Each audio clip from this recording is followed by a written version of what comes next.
Hello, friends. Good evening to another wonderful edition of Easy Maths Tutor. I'm so glad to see you here today. And now I'm going to teach us something that you cannot escape. Whether you're an art student or you're a science student, whatever it is, you cannot escape this topic. And what is that topic? Graphs. How to plot a graph. Now, you may be asking, what am I going to do with graphs? Of course, you're going to do a lot with graphs. Okay? You see graphs everywhere. It's used to analyze things. Use it in Forex, use it in your analytics, you use it in describing, measuring things, checking things out. So you can't run away from your graphs. So it's best you know how to plot a graph or how to read a graph. All right? So a graph is a collection of lines, all right? Vertical lines and horizontal lines. And that graph has a point where the vertical line meets with the horizontal line, and that point is known as the origin. All right? So with that, we're going to plot a simple graph. We're going to plot a simple graph, all right? So there'll be a function, all right? Let's call that function y. Now that function is made of something. Let's say 2x plus 1, all right? Let's assume maybe a car is moving. I want to know the speed at which that car is moving based on the distance and the time, all right? So we'll have to plot a graph in order to know that, okay? So now y could represent the speed, while x could represent the distance of the graph, all right? Of the distance covered by the vehicle. So now if we're asked to plot a graph of this function, all right? And we're to plot the graph when x is ranging from -2, -1, 0, 1, and 2. So that means we are going to look for the value of y when x is -1, -2, -1, 0, 1, and 2. That means we're going to substitute the value of x for -2 in this function and get the value of y. And we're going to do that for all the different numbers. And then we'll take those values and we're going to use them to plot a graph. Also, I want you to know that a graph is made up of the x-axis and the y-axis. Now the x-axis is the horizontal axis, while the y-axis is the vertical axis. So whatever point we're going to get at the end of the day, x will be on the x-axis, the values of x will be on the x-axis, while the values of y will be from the y-axis. So let's go right ahead and plot and form our table that we're going to use to plot our graph. All right? So we'll have something like this.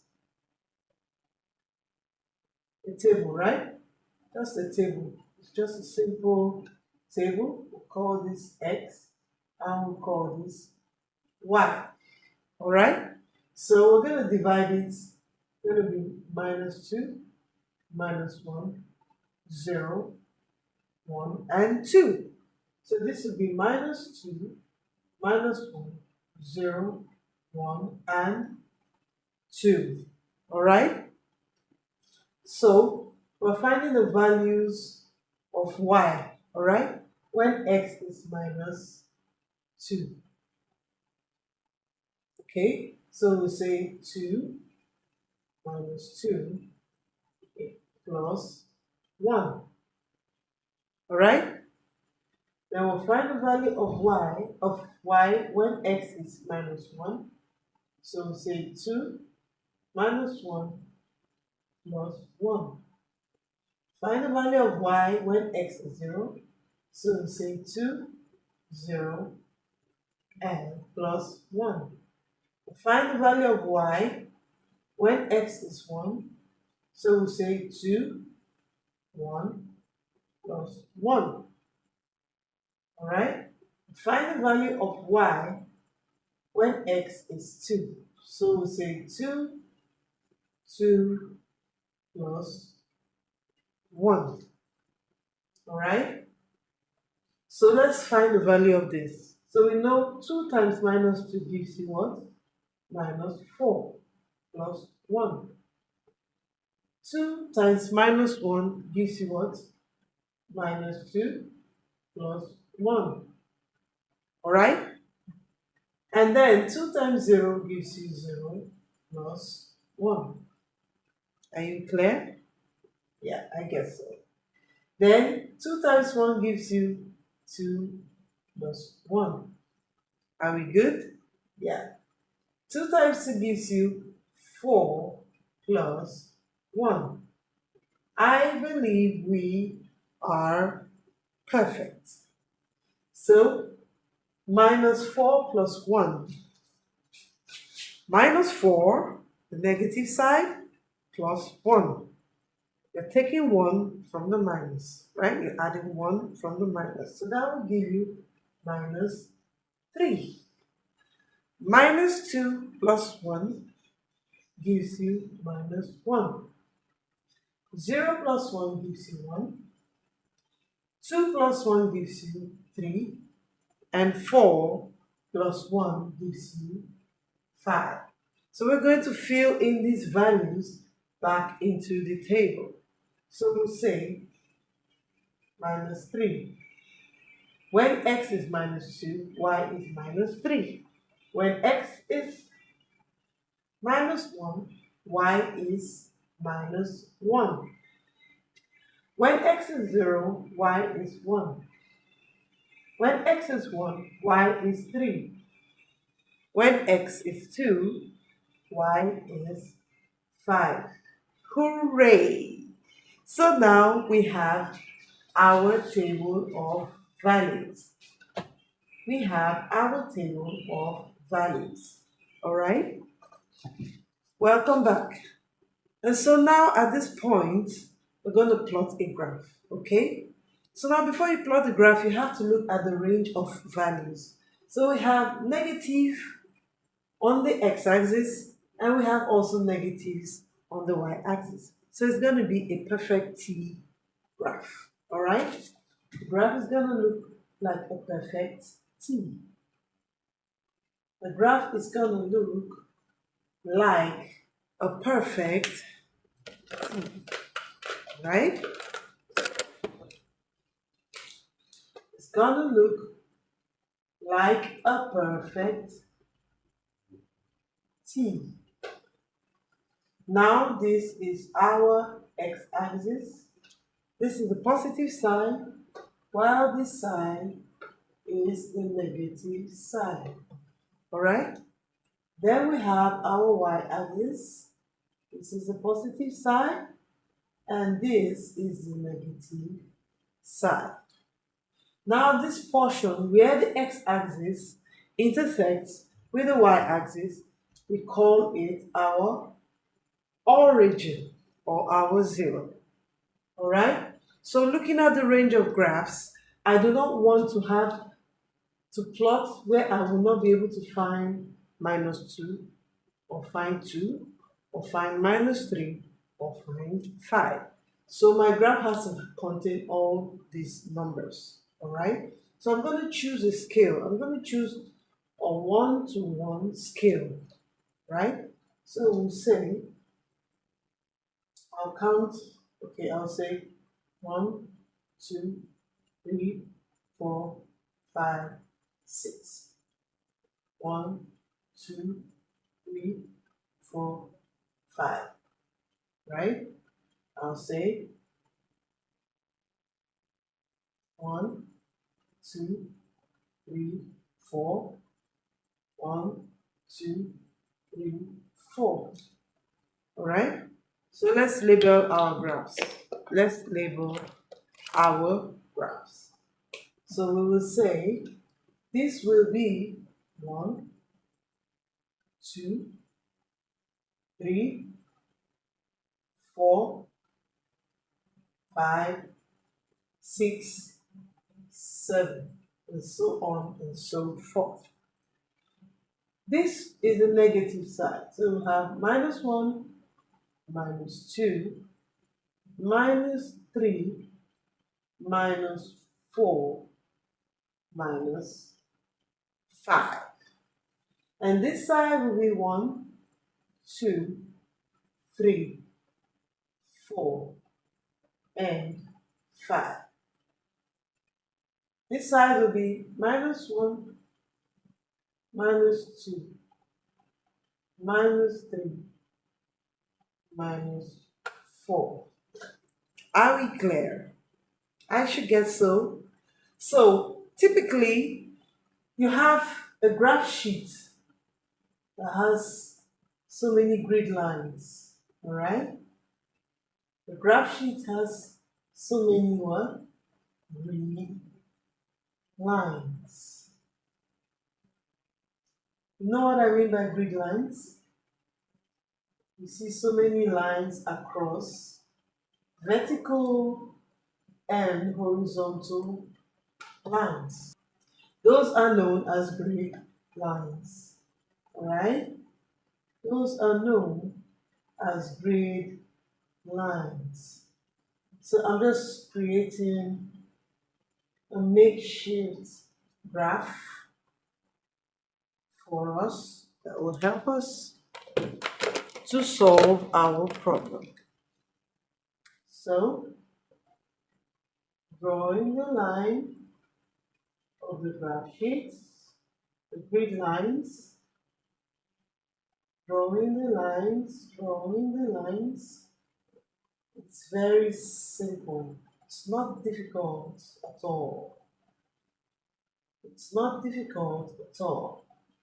The grid lines will help us to locate our points on the graph sheet. And so now I have created a pseudo graph sheet. Okay, that's it. So now the first point is -2 and -3.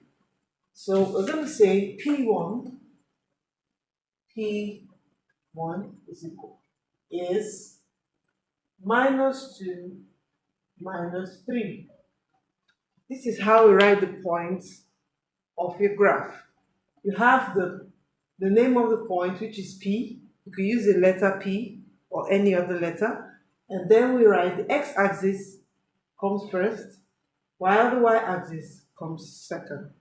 Remember, -2 and -3. X and Y, X and Y.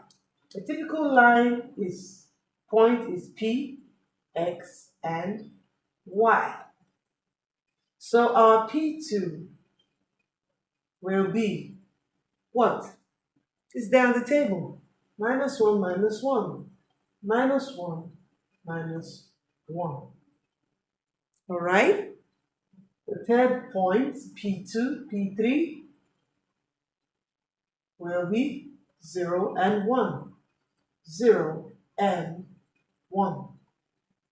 And then the next one, P4, will be what? 1 and 3. While the next one, P5, will be 2 and 5. So our 5 points are there. So if we want to plot the first point, remember this is X.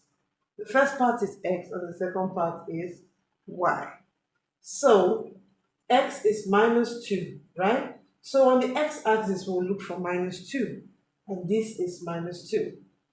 On the Y-axis, we'll look for -3, and this is -3. And then we'll extend a line. We'll extend a line. And where the line meets, is our P1. All right? Now let's look at the second line. X is minus 1, and this is minus 1. Y is minus 1, this is minus 1. So we'll look for where they're going to meet, okay? They meet at this point. They meet at this point. Then the third line, the x-axis is on 0. The x-axis is on 0. The x-axis is on 0. And the y is on 1, right? So this is where they meet. They meet at this point. So we'll call this P3. All right? We'll call it P3. And then the fourth point, P4, is 1 and 3. So we have 1 here and 3 here. So it meets at this point, which is what? P4. All right? P5, 2 and 5. So we have 2 and we have 5. So they meet at this point, which is P5. All right? So are you seeing the lines forming? Yes, I can see. So we'll join the line. We shall join this line. And there we have our graph. We have our graph. So this is how the vehicle is moving. The velocity of the car is moving, it's increasing, it's going what? Upwards. So we've been able to plot a simple graph. So I hope you're clear with everything that I explained. If you have any question, please do not hesitate. I hope you're clear with everything that I explained. If you have any question, do not hesitate to ask in the comment section. And also, you can join me on my Telegram group. You can also join me on my Facebook group or on my Instagram page. There you can talk to me, ask questions, and we move ahead. And I wish you success in your Waec examinations, because I know that we're going to meet this in our examinations, and I trust you're going to be successful. More wins for you. Thank you for watching Easy Maths Tutor. Thank you for always showing up. Thank you. If this is your first time, do not forget to subscribe, like, share it out to everyone that you know, your friends, your kids, and every other person you know. Thank you for watching once again. Bye.